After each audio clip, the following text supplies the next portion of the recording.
A crowd of people, principally women, was thronging round the church lighted up for the wedding.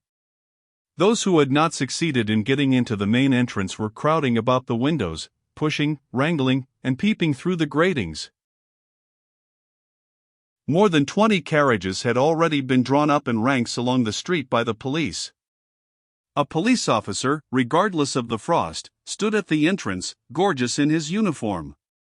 More carriages were continually driving up, and ladies wearing flowers and carrying their trains, and men taking off their helmets or black hats kept walking into the church. Inside the church both lustres were already lighted, and all the candles before the holy pictures. The gilt on the red ground of the holy picture stand, and the gilt relief on the pictures, and the silver of the lustres and candlesticks, and the stones of the floor, and the rugs, and the banners above in the choir, and the steps of the altar, and the old blackened books, and the cassocks and surplices all were flooded with light. On the right side of the warm church, in the crowd of frock coats and white ties, uniforms and broadcloth, velvet, satin, hair and flowers, bare shoulders and arms and long gloves, there was discreet but lively conversation that echoed strangely in the high cupola. Every time there was heard the creak of the open door the conversation in the crowd died away, and everybody looked round expecting to see the bride and bridegroom come in. But the door had opened more than 10 times, and each time it was either a belated guest or guests, who joined the circle of the invited on the right, or a spectator, who had eluded or softened the police officer, and went to join the crowd of outsiders on the left. Both the guests and the outside public had by now passed through all the phases of anticipation. At first they imagined that the bride and bridegroom would arrive immediately, and attached no importance at all to their being late. Then they began to look more and more often towards the door, and to talk of whether anything could have happened. Then the long delay began to be positively discomforting, and relations and guests tried to look as if they were not thinking of the bridegroom but were engrossed in conversation. The head deacon, as though to remind them of the value of his time, coughed impatiently, making the window panes quiver in their frames. In the choir the bored choristers could be heard trying their voices and blowing their noses. The priest was continually sending first the beadle and then the deacon to find out whether the bridegroom had not come. More and more often he went himself, in a lilac vestment and an embroidered sash, to the side door, expecting to see the bridegroom.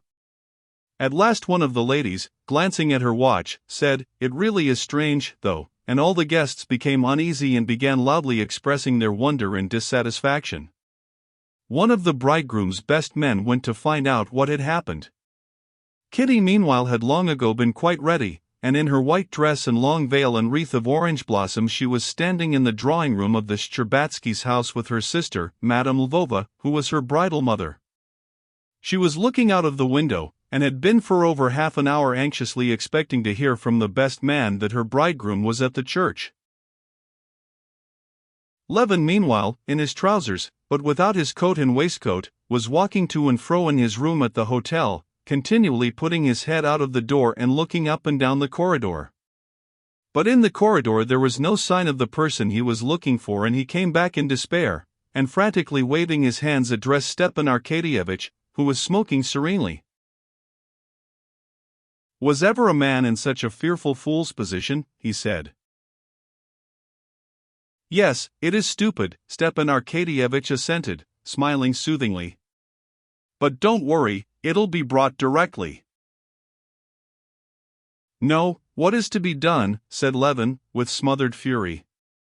"And these fools of open waistcoats?"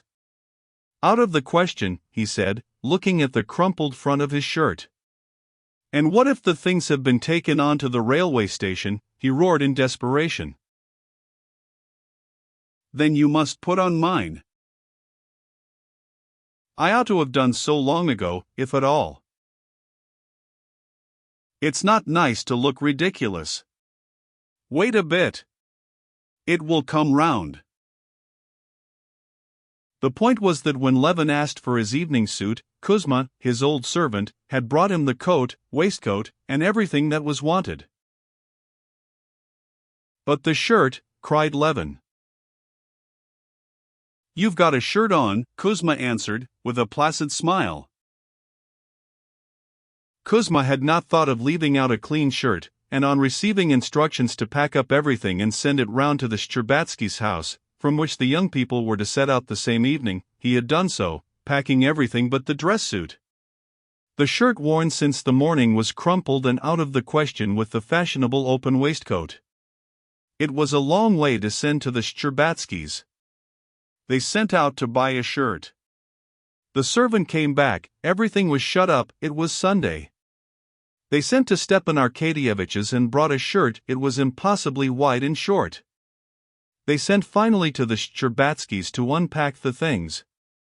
The bridegroom was expected at the church while he was pacing up and down his room like a wild beast in a cage, peeping out into the corridor, and with horror and despair recalling what absurd things he had said to Kitty and what she might be thinking now.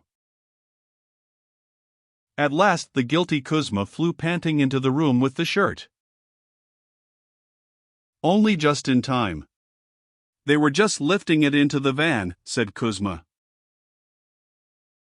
3 minutes later Levin ran full speed into the corridor, not looking at his watch for fear of aggravating his sufferings. You won't help matters like this, said Stepan Arkadyevitch with a smile, hurrying with more deliberation after him. It will come round, it will come round. I tell you.